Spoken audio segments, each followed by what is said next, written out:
Assalamualaikum warahmatullahi wabarakatuh. Bertemu kembali dengan Pak Dedi dalam ilmu kimia. Kali ini Pak Dedi mencoba membahas masalah unsur alkali dan alkali tanah. Ya, alkali dan alkali tanah. Ini dalam ilmu kimia sering sekali dibahas ya, karena unsur ini ya banyak kita gunakan dalam kehidupan sehari-hari. Ya, kita coba dulu alkali dan alkali tanah. Ya. Unsur logam alkali dan alkali tanah bersifat semuanya adalah logam, ya, mengkilat seperti perak, lunak, dan dapat diiris dengan pisau, ya, bereaksi dengan air, oksigen, dan halogen. Kemudian kereaktifan logam alkali dan alkali tanah ini dipengaruhi oleh jari-jari atom dan energi ionisasi. Ya, semakin besar jari-jari atom, kekuatan ikatannya akan semakin lemah, sehingga energi ionisasinya semakin kecil. Semakin kecil energi ionisasi akan semakin mudah melepaskan elektron sehingga semakin mudah mengalami reaksi. Ya, ini contoh daripada unsur-unsur alkali, ya, litium, natrium, kalium, rubidium, cesium, francium. Ya, ini contohnya daripada alkali. Ya. Kemudian berikutnya lagi adalah, ya, masih kita bahas masalah alkali dan alkali tanah. Ya, dengan demikian semakin ke bawah nomor atomnya semakin besar. Makanya logam alkali dan alkali tanah semakin reaktif. Jadi semakin ke bawah itu akan semakin reaktif. Ya, kereaktifannya ini ya, logam alkali tadi litium, natrium, kalium, rubidium, cesium, francium. Sedangkan alkali tanah adalah berium, magnesium, kalsium, strontium, barium, radium, ya. Ini unsur alkali tanah ya, yang paling reaktif adalah radium. Maka di sini francium maupun radium ini sifatnya radioaktif ini. Ya. Sebagai reduktor kuat, ya, alkali tanah sebagai reduktor kuat, mudah bereaksi, sangat reaktif dengan unsur-unsur non-logam, mudah bereaksi dengan air kecuali Be dan magnesium bereaksinya dengan air panas. Jadi ada juga nih yang kita lakukan dengan tidak air dingin saja, harus dengan air panas. Ya. Kemudian alkali tanah reaksi dengan air menghasilkan gas hidrogen dan membentuk basa. Jadi kalau reaksinya alkali kita masukkan ke dalam air, ya, contohnya natrium kita reaksikan dengan air, maka akan membentuk gas hidrogen dan larutnya membentuk suatu basa. Ya, sama di sini juga ya, oksidasi air dalam air, oksidasinya bagaimana? Maka dia akan bersifat berubah menjadi oksida basa. Ya. Kemudian kita lihat lagi alkali tanah, kita masih menggabung karena sifat alkali dan alkali tanah ini relatif sama. Sifat logam alkali lebih kuat dibandingkan, ya, sikap logam alkali tanah, ya. Jadi alkali lebih kuat daripada alkali tanah, ya. Dalam satu golongan baik alkali maupun alkali tanah makin ke bawah makin kuat sifat logamnya. Ya, cesium paling bersifat logam dan litium kurang bersifat logam. Barium merupakan logam aktif tanah yang paling reaktif, sedangkan berilium merupakan logam yang kurang reaktif. Ya, rubidium di sini. Ya, berilium ini di sini adalah rubidium, ya. Nah, sifat-sifat daripada alkali tanah yang sering sekali muncul di dalam ulangan-ulangan karena sifatnya esensial di sini adalah warna.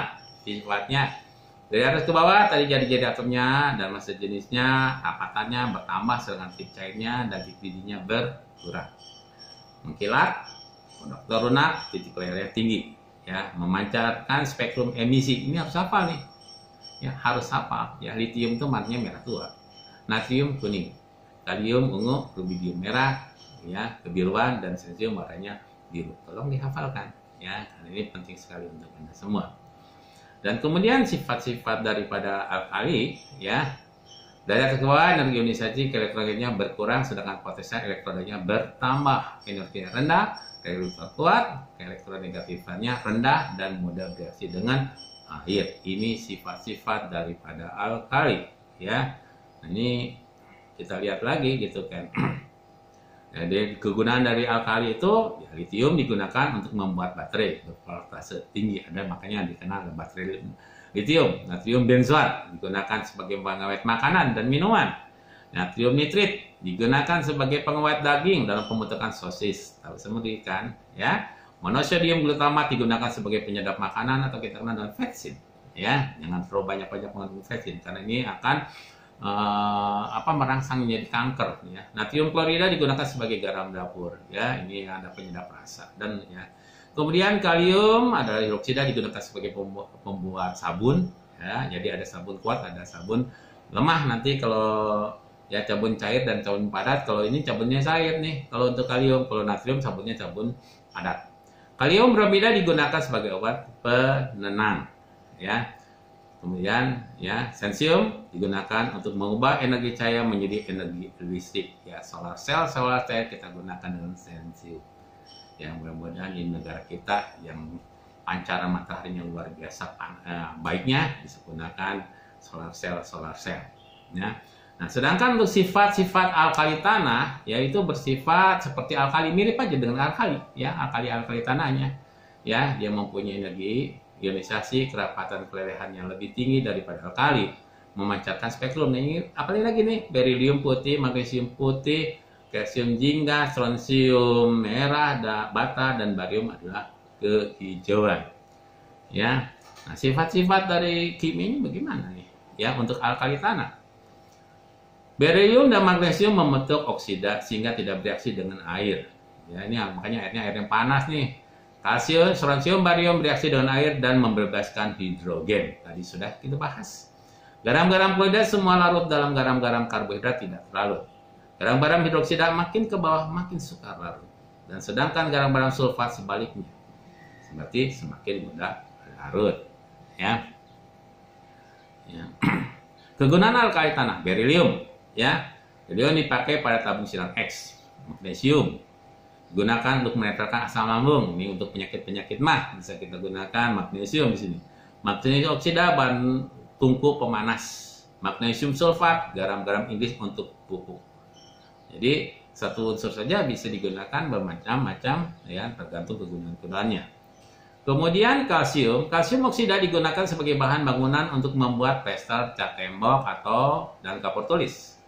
Ya, kalsium hidroksida digunakan untuk mengatur pH air, limbah, pH tanah, pH bubur, serat kayu. Kalsium karbida, batu karbit biasa. Ini untuk yang merupakan bahan pembatas yang digunakan dalam pengelasan. Ya, bahkan untuk untuk dikarbit katanya itu supaya pisang jadi lebih matang gitu kan, ya. Kemudian CaSO4, kalsium sulfat, ini dikenal sebagai gips untuk membalut tulang yang patah. Ya, hati-hati ya. Kemudian kapur tohor sebagai zat pemutih pengelantang, dan kalsium OCl2 dikenal sebagai kaporit, juga didesinfektan. Kaporit ya biasanya digunakan di dalam air rendang dan sebagainya. Kaporit ya, tujuannya adalah untuk membunuh. Jadi desinfektan kuman-kuman. Strontium sumber nyala merah pada kembang api. Kalau kita begitu indahnya melihat kembang api, itu dibahannya dari strontium. Kiranya Bapak cukupkan sekian saja pembahasan Bapak masalah alkali tanah. Mudah-mudahan kalian semua dapat memahami. Bapak cukupkan sekian dulu. Assalamualaikum warahmatullahi wabarakatuh.